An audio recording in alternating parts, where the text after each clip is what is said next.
Hello, my fellow minor league nerds, and welcome to the first episode of the Minor League Baseball franchise history. In this series, I will talk about the entire history of a particular franchise. In this first episode, I will be talking about the team that is currently known as the El Paso Chihuahuas. So sit back, relax, and let's talk some baseball history. So how did the Chihuahuas get to El Paso? They actually began as the Los Angeles Angels of the Pacific Coast League in 1903. Another team actually used that name before them. That team played in an old incarnation of the California League in 1892 and 1893. In 1892, they were actually called the Los Angeles Seraphs, a seraph being a member of the highest order of angels. In 1893, that team would change its name to the Angels, but was still commonly called the Seraphs. That version of the California League would disband after that season. During that 1893 season, the Angels played at Athletic Park. It was on that field on July 2nd where they played the first ever night game against the Stockton River Pirates. MLB wouldn't see its first night game until 1935. The game started at 9 p.m. with electric lights used to slightly illuminate the dirt field. Assorted musicians played throughout the night. During the game, the umpire actually held the leash of a bulldog while calling the game. Some batters actually used broomsticks or umbrellas as bats, and one player actually ran from third to home after getting a hit. At one point, the game was interrupted when the bulldog caught the ball and it took several minutes to retrieve it. When it was all over, the Angels won the game 5-2. The evening then concluded with a potato sack race. The California League reappeared again from 1899 to 1902. Los Angeles once again fielded a team using the name the Angels in 1901 and in 1902. On December 29, 1902, officials met in San Francisco for the purpose of expanding the league beyond the state of California. 6 franchises were granted. They included the Los Angeles Angels, the Oakland Oaks, the Portland Browns, the Sacramento Senators, the San Francisco Seals, and the Seattle Siwashes. The league was renamed the Pacific Coast League. A dispute rose with the Pacific Northwest League due to the fact that the PCL added teams in its territory.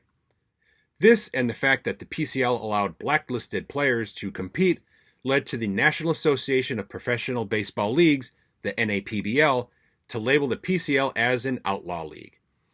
In 1904, peace was achieved between the two, clearing the outlaw status and allowing the league to be designated as a Class A league.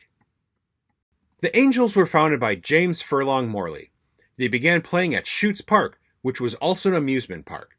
During that first season of 1903, the Angels, or the Lulus as they were called through the 1905 season, ran away with the league, finishing 133-78, 27.5 games ahead of the second place Sacramento Senators. They also won the league pennant in 1905, 1907, and 1908. The first no-hitter in Pacific Coast League history was thrown by Doc Newton of the Angels in that 1903 season against Oakland at Schutz Park. In fact, Angels pitching would throw 10 no-hitters during their time in Los Angeles. During the 1910-1911 offseason, the old ballpark and some of the rides were demolished, and a new one was built in the same area. The new stadium was called Washington Park. The Angels would play there into the 1925 season. They would actually win the 1916 and 1921 PCL titles while playing there. In 1921, William Wrigley Jr., owner of the Chicago Cubs, would purchase the team from John F. Powers, a Los Angeles socialite. Wrigley attempted to get the city of Los Angeles to make improvements to Washington Park, but when they wouldn't, he decided to build his own 21,000-seat stadium in what is now known as South Central Los Angeles, and aptly named it Wrigley Field, which opened on September 29, 1925. Cubs Park in Chicago would not be renamed Wrigley Field until November 1926. The team won its 8th title in 1926 while playing at Wrigley Field. Starting in 1932, the Angels would be affiliated with the Chicago Cubs. They would win their 9th title in 1933, following up with number 10 in 1934. That 1934 team was so dominant, it is considered one of the greatest teams in baseball history. They finished 137-50 with a .733 winning percentage and 35.5 games ahead of the second-place Mission Reds. At the end of the season, the PCL decided to arrange what was billed as the Little World Series between the Angels and all-stars from the rest of the league who were selected by a fan vote. The Angels won the series 4-2. They would win 2 more league titles in 1947 and 1956, ending with the second most championships in PCL history after the San Francisco Seals' 14. Before the start of the 1957 season, Philip Wrigley, who inherited the team from his father, sold the Angels as well as the Fort Worth Cats of the Texas League to Walter O'Malley, owner of the Brooklyn Dodgers, for a then astronomical $3 million. Today, almost $29 million. The team would end its affiliation with the Cubs and would then become a Dodgers affiliate. O'Malley assured the PCL that he would continue to operate the Angels just as the Wrigleys had. He kept that promise for 1 season. By owning the Angels, this gave him the exclusive major league rights to the city of Los Angeles, which he used to bring the Brooklyn Dodgers to LA in 1958. When the Dodgers came to town, the Angels were moved to Spokane, Washington, where they became the Spokane Indians, remaining affiliated with the Dodgers. The city of Spokane had lost their previous Indians team that played in the Northwest League after it folded following the 1956 season. For the next 14 seasons, the team would play in newly constructed Fairgrounds Ballpark, today known as Avista Stadium. While in Spokane, they would win 2 more Pacific Coast League championships in 1960 and 1970, and finish as runners-up in 1963, 1967, and 1968. Spokane pitchers would throw 5 no-hitters during that same time period. The 1960 team included future Major League player and manager Frank Howard, Willie Davis, who played 20 big league seasons in the U.S. and Japan, as well as Ron Fairley, who played 21 seasons himself. Tommy Lasorda would manage the Indians for the last 3 seasons in Spokane. His 1970 team won 94 of 146 games and took the Northern Division by 26 games, and then swept the Hawaiian Islanders in 4. That team included several future major leaguers such as Bill Buckner, Steve Garvey, Bobby Valentine, who was the PCL MVP that season, Tom Paciorek, Davey Lopes, Bill Russell, Charlie Huff, and Doyle Alexander. After the 1971 season, the team would move south to Albuquerque, New Mexico, where they would become the Albuquerque Dukes. Besides Tommy Lasorda, other big names who managed the team in Spokane include Preston Gomez from 1960 to 1962.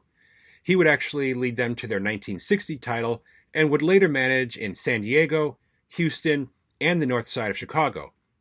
Danny Ozark would manage the team in 1963 and 1964. He would later manage in Philadelphia and San Francisco. Hall of Famer Duke Schneider managed the team for part of the 1965 season, and Roy Hartsfield would manage the team from 66 to 69. He would later go on to be the first manager of the Toronto Blue Jays, retaining the job through the 1979 season. While in Albuquerque, Duke's pitching would throw 6 more no-hitters. When the Indians moved to Albuquerque, they displaced the Texas League Albuquerque Dodgers, who had played as the Dukes from their founding in 1962 until 1964. That team would relocate to El Paso to become the El Paso Dodgers. The Dukes moved into Albuquerque Sports Stadium, where they would play for the next 28 seasons. Tommy Lasorda would serve as the team's manager during that first 1972 season and lead them to a 92-58 record and another PCL championship.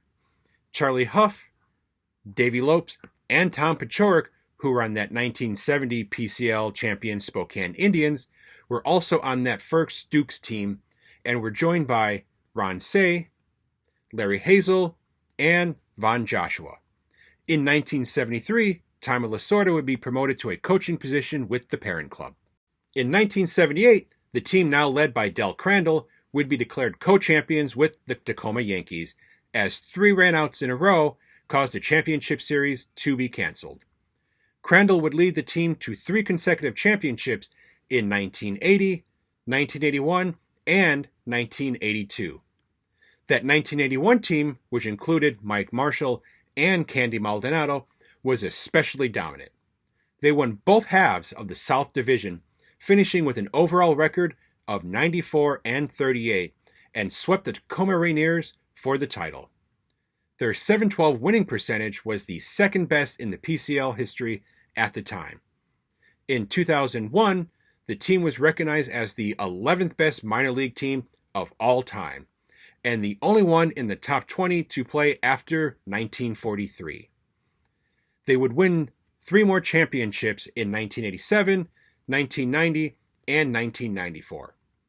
By the late 90s, the Dukes were not happy with Albuquerque Sports Stadium. At the time, it was the oldest facility in the PCL and needed many repairs. In 2000, the absentee owners sold the franchise to a group called Portland Family Entertainment, who moved the franchise to Portland, Oregon, where they became the 4th incarnation of the Portland Beavers. Many baseball greats played for the Dukes during those 28 seasons. Some include Mike Piazza, Pedro Martinez, Raul Mondesi, Paul Konerko, Oral Hershiser, Chan Ho Park, Eric Karros, Mike Scioscia, who had also managed the team in 1999, Dave Stewart, Rick Sutcliffe, Eric Gagne, Todd Hollinsworth, and Paul Lo Duca. Along with the move to Portland, an affiliation swap took place with the San Diego Padres. The Padres became the new parent club of the Beavers, while the Dodgers took over the Padres PCL team in Las Vegas, changing them from the Stars to the 51s. Today, that team is known as the Las Vegas Aviators. When the Beavers came to Portland, they displaced the short-season Northwest League team, the Portland Rockies, who were also purchased by Portland Family Entertainment. They would move to Pasco, Washington to become the Tri-City Dust Devils starting in 2001. As part of the agreement to move the Dukes to Portland, Civic Stadium underwent a massive $38.5 million renovation and was renamed PGE Park as part of a 10-year naming rights deal with Portland General Electric.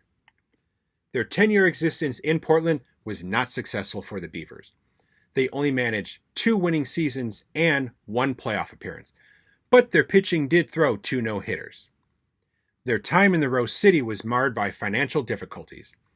The cost of renovating PGE Park, plus the purchase of 3 professional franchises, PFE also launched a second division soccer team in the A-League called the Portland Timbers.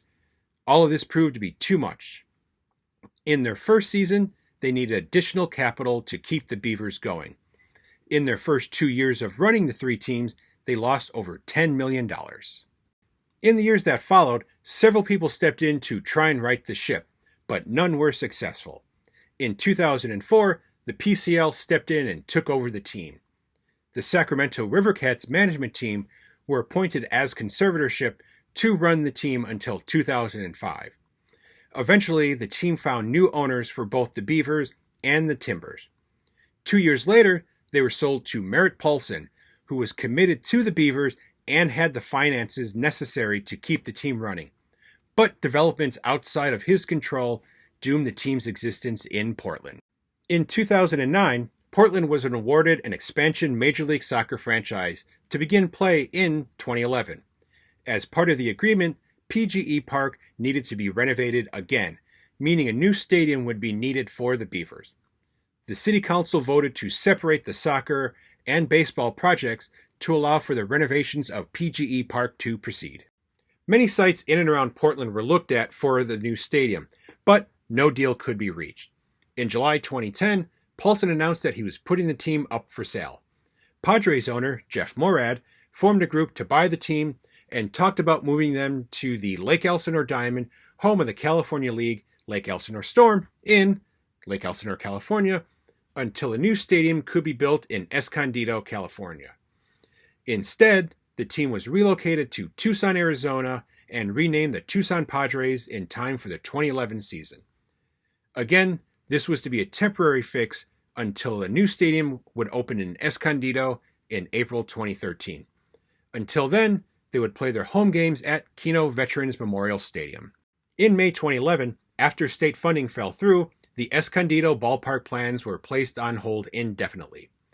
Later that year, the California Supreme Court decided to uphold a decision by the state to abolish its redevelopment agencies. This decision led the mayor of Escondido to declare that the city would not be able to build the proposed stadium. This led to Jeff Morad to announce that he would be selling the team if a location in San Diego could not be found.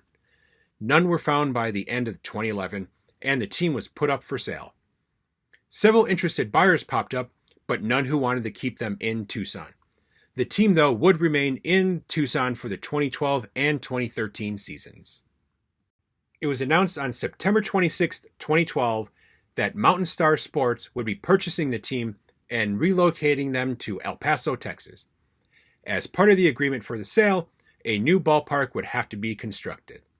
After a Name the Team contest was held, it was announced on October 22, 2013 that the team would be renamed the El Paso Chihuahuas, beating out the Aardvarks, the Buckaroos, the Desert Gators, and the Sundogs. They would remain affiliated with the San Diego Padres.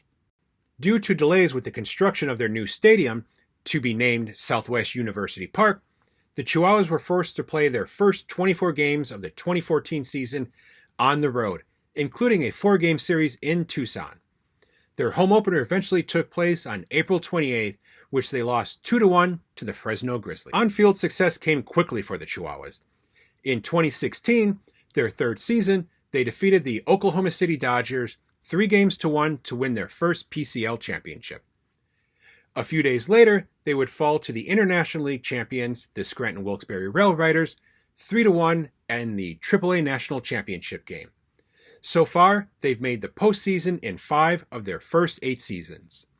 They've also had one no-hitter thrown by Luke Westfall in 2021.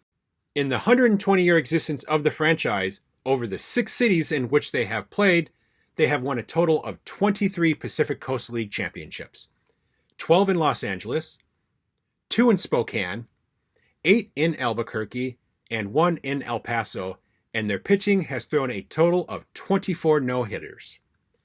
Well, that's it for this first installment of the minor league franchise history. I hope you enjoyed it and maybe learned a new thing or two. Thank you for watching. Be sure to subscribe if you would like to receive notification when future videos are uploaded. Stay safe, and I will see you next time.